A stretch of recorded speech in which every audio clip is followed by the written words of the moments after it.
अपनी ज़िंदगी में नमाज को शामिल कर लें। नमाज को आप यूँ कर लें कि जैसे आप का जो दिल और दिमाग है ना, वो इस बात पे जमा ले कि 5 वक्त की नमाज मैंने लाजमी पढ़नी है। दुनिया इधर की उधर हो जाए, नमाज वक्त पर जो भी फजर का वक्त, ज़ोहर, असर, मगरिब, ईशा का वक्त है, मैंने नमाज पढ़नी है और इस चीज़ को मुस्तकिल मिजाजी से अपनी ज़िंदगी में शामिल करनी। ये नहीं कि एक नमाज़ पढ़ ली और उसके बाद फिर जो है वो दूसरी नमाज के लिए सुस्ती आ गई और फिर इस तरह से कोई ना कोई नमाज हमारी कज़ा अगर हो जाती है, तो इस चीज़ से हमें बचना है।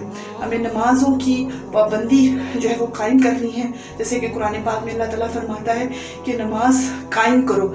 ये नहीं कहा कि नमाज पढ़ो, नमाज कायम करो, यानी मुस्तकिल मिजाजी से नमाज पर जो है वो साबित करनी से नमाज को पढ़ते रहो, इसे छोड़ो ना, इसे कायम करो, इस पर मुस्तकिल मिजाजी के साथ इस पर अमल करो। नमाज के लिए उठो और नमाज पढ़ो।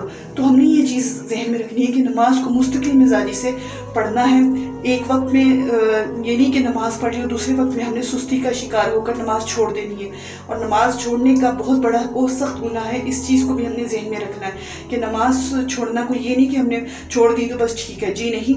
नमाज छोड़ने का जो बाल और जो गुनाह है वो भी जो है वो इसकी भी हदीस मुबारक में और कुरान पाक में सख्त अल्फाज में ममानत आई कि नमाज को हरगिज़ मत छोड़ना। नमाज को किसी हाल में भी छोड़ने का हुक्म नहीं है। तो फिर हमने नमाज को किसी हाल में भी नहीं छोड़ना और हर हाल में नमाज पढ़नी है और इस चीज़ को अपने ज़हन में, दिल में बिठाना, नियत कर लेनी है कि मैं किसी भी हाल में नमाज नहीं छोड़ूंगा। तो इंशाअल्लाह ताला आपके अंदर मुस्तकिल मिजाजी आ जाएगी नमाज पढ़ने में।